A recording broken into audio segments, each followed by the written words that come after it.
Car दोस्तों, study with Dev channel में आपका स्वागत है। दोस्तों, पिछली वीडियो में हमने हड़प्पा कालीन जो प्रमुख स्थल हैं उसमें लोथल तक हमने देख लिया है। लोथल जो गुजरात में पड़ता है, जिसके मुख्य दरवाजे लोथल के, यह एक अपवाद के रूप में हमने बताया था। जो मुख्य दरवाजे हैं वो खुलते हैं मुख्य सड़क की ओर, बाकी सभी की मुख्य दरवाजे मुख्य सड़क की ओर ना खुल करके जितने भी हड़प्पाकालीन सब स्थल हैं उसकी दरवाजे गली की ओर खुलते हैं। अब अगली बारी आती है कालीबंगा की। कालीबंगा से काले रंग की चूड़ियाँ भी प्राप्त हुआ है। काले रंग की चूड़ियाँ का प्रमुख साक्ष्य है ये। तो काले रंग की चूड़ियों का साक्ष्य कालीबंगा से पाया गया है। कालीबंगा की खोज 1961 ईस्वी में ब्रज बिहारी लाल और बी के थापर के द्वारा इसका उत्खनन कार्य करवाया गया था। जो यह कालीबंगा है दोस्तों, यह घग्गर नदी के तट पर स्थित है। कालीबंगा घग्गर नदी के तट पर स्थित है। इसकी खोज 1961 ईस्वी में ब्रज बिहारी लाल ने तथा बी के थापर ने करवाया था। कालीबंगा से काले रंग की चूड़ियां प्राप्त की गई हैं। सीता का साक्ष्य भी कालीबंगा से मिलता है, यानी हल द्वारा खींची गई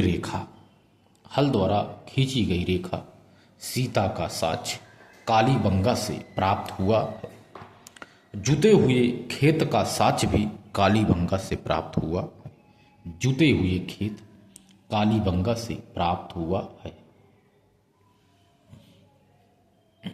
यह स्थल यानी कालीबंगा यह स्थल राजस्थान प्रांत में हनुमान नगर है। एक राजस्थान राज्य में हनुमान नगर, जिसे गंगा नगर कहते हैं, हनुमान नगर में सरस्वती नदी यानी घग्गर नदी के तट पर स्थित है। यह नगर घग्गर नदी के तट पर स्थित है, यानी सरस्वती नदी पर स्थित है। इस स्थल का उत्खनन कार्य यानी कालीबंगा का उत्खनन कार्य 1961 ईस्वी में बी लाल यानी ब्रज बिहारी लाल एवं बी के थापर के द्वारा कराया गया था।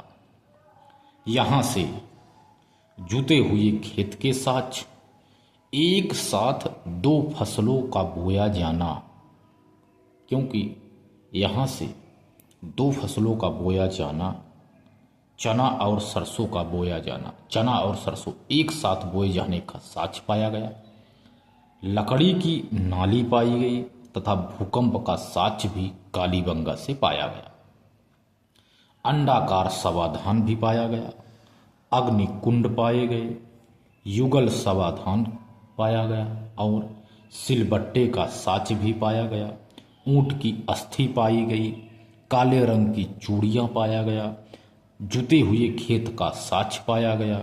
हल द्वारा खींची गई रेखा पाया गया। सीता का भी साक्ष्य, जो हल द्वारा खींची गई रेखा आदि का साक्ष्य कालीबंगा से प्राप्त हुआ है। इसका उत्खनन कार्य 1961 ईस्वी में ब्रज बिहारी लाल एवं बी के थापर ने मिलकर किया था। यह घग्गर नदी यानी सरस्वती नदी के तट पर स्थित है।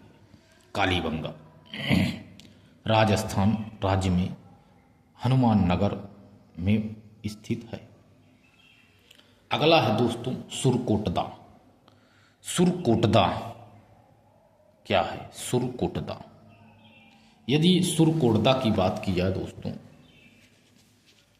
सुरकोटदा इसका उत्खनन कार्य, सुरकोटदा का उत्खनन कार्य 1964 ईस्वी में जेपी जोशी ने करवाया था। जेपी जोशी ने 1964 ईस्वी में सुरकोटदा का उत्खनन कार्य करवाया था। घोड़े के अस्थि का साक्ष्य भी प्राप्त किया गया है। सुरकोटदा से घोड़े की अस्थि का साक्ष्य भी प्राप्त किया गया है। यह स्थल गुजरात राज्य में अहमदाबाद जिले में जो यह सुरकोटदा है दोस्तों, यहाँ से घोड़े की अस्थि का साक्ष्य पाया गया। तो सुरकोटदा यानी यह स्थल गुजरात राज्य में अहमदाबाद जिले में कच्छ के क्षेत्र में स्थित है। यह अहमदाबाद जिले में कच्छ का जो क्षेत्र है वहीं पर यह सुरकोटदा स्थल स्थित है। 1964 ईस्वी में जेपी जोशी ने उत्खनन कार्य करवाया। यहाँ से दुर्ग टीला एवं नगर टीला दोनों एक ही रक्षा प्राची से घिरा हुआ है। यानी यहाँ से दुर्ग टीला एवं नगर टीला दोनों एक ही रक्षा प्राची से घिरा हुआ है। अच्छा, यहाँ से घोड़े की हड्डियों का साक्ष्य पाया गया।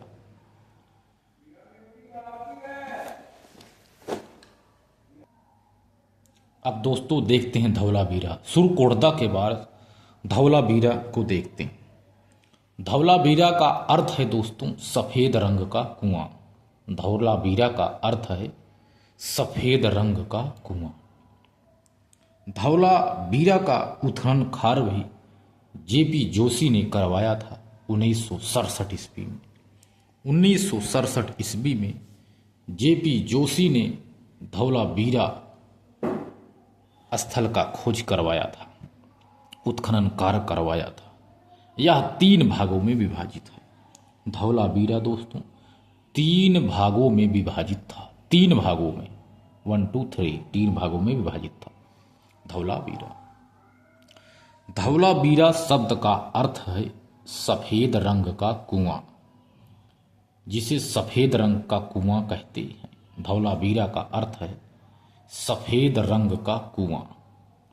यह स्थल गुजरात राज्य में भचाऊ जिले में स्थित है। धौलावीरा भचाऊ जिले में स्थित है गुजरात राज्य में। इसकी खोज 1967 ईस्वी में जेपी जोशी के द्वारा किया गया था। यहाँ से मानव और पशुओं की आकृतियां, एक श्रृंगी पशु के अंकन वाली मुद्राएं, 16 से अधिक जलाशय का साक्ष्य पाया गया। धौलावीरा 3 भागों में यानी दुर्ग टीला, मध्यम टीला और नगर टीला में विभाजित है। 3 भागों में यह विभाजित था। यह है दोस्तों धौलावीरा। धौलावीरा के बाद देखते हैं दोस्तों बनावली। बनावली या बनावली हरियाणा राज्य में हिसार जिले में स्थित है। बनावली हरियाणा राज्य में हिसार जिले में स्थित है। इसकी खोज 1974 ईस्वी में आर.एस. बिष्ट द्वारा किया गया था। आर.एस. बिष्ट ने 1974 ईस्वी में इसकी खोज की यानी उत्खनन कार्य करवाया। यह बनावली हरियाणा प्रांत में हिसार जिले में स्थित है। यहाँ से हल्का प्राकृत साक्ष्य और मिट्टी का खिलौना आदि का साक्ष्य पाया गया। यह स्थल हरियाणा राज्य में हिसार जिले में सरस्वती नदी के तट पर स्थित है।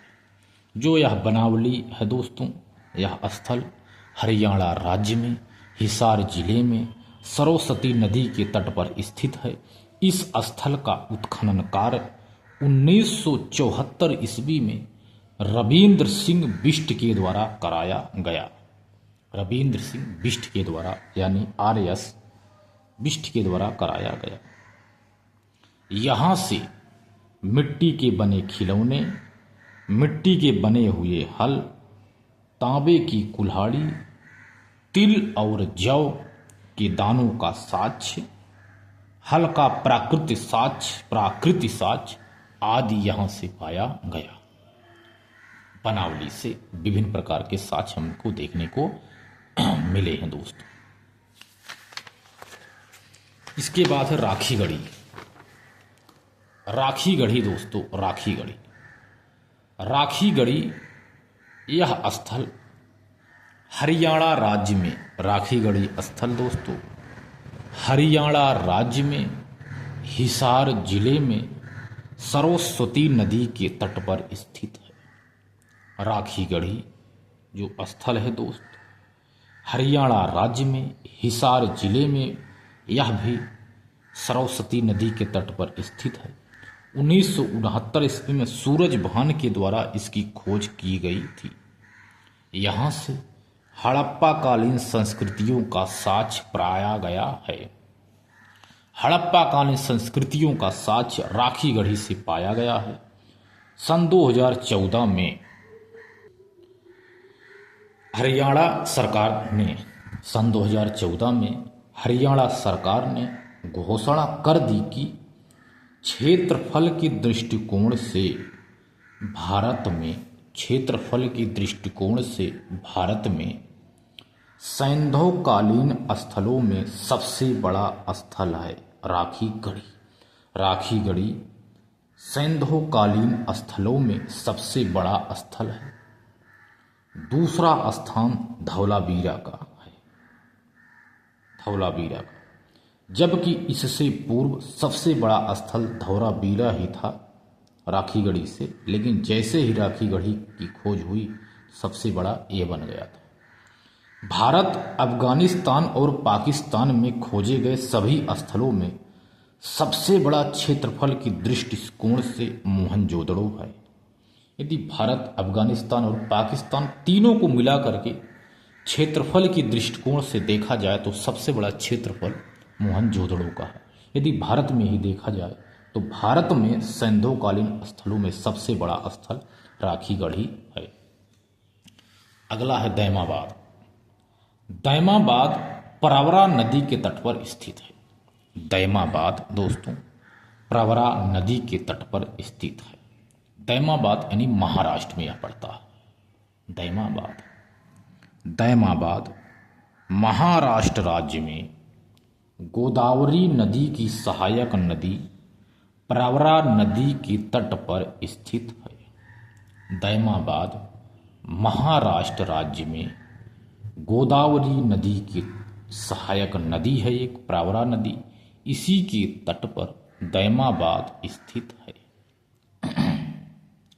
यहाँ से तांबे धातु के बने हुए इक्का गाड़ी, यानी तांबे की बनी हुई इक्का गाड़ी, बैलगाड़ी, सारथी युक्त रथ का साक्ष्य पाया गया।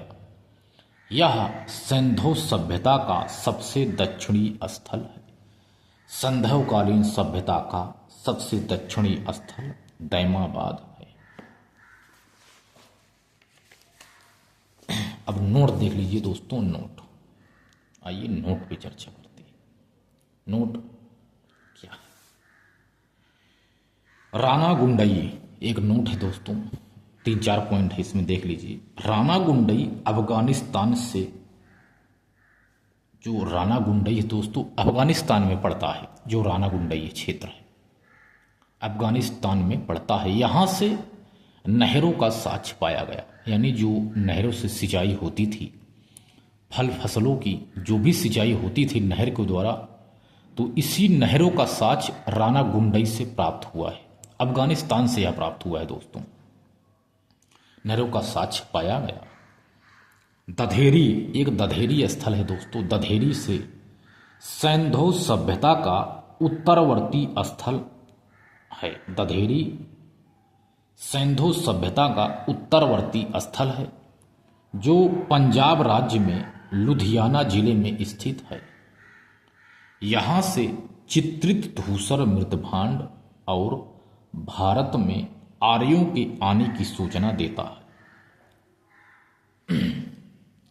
दधेरी सैंधव सभ्यता का उत्तरवर्ती स्थल है, जो पंजाब राज्य में लुधियाना जिले में स्थित है। यहाँ से चित्रित धूसर मृतभांड और भारत में आर्यों के आने की सूचना देता है। दधेरी। अगला है सनौली। सनौली नामक स्थल उत्तर प्रदेश राज्य में बागपत जिले में स्थित है। जो सनौली है दोस्तों, यह स्थल उत्तर प्रदेश राज्य में बागपत जिले में स्थित है। यहाँ से हड़प्पा कालीन 125 मानव अवशेषों का साक्ष्य पाया गया। यानी सनौली से हड़प्पा कालीन 125 मानव अवशेषों का साक्ष्य यहाँ से प्राप्त हुआ। कालीबंगा से मृग पट्टिकाओं पर एक ओर दोहरे सींग वाले देवता का चित्रांकन और दूसरी ओर एक बकरी का चित्रांकन किया गया है। तो दोस्तों इसके बाद अगली वीडियो में तो दोस्तों मिलते हैं और एक बेहतरीन क्लास में। तब तक के लिए धन्यवाद।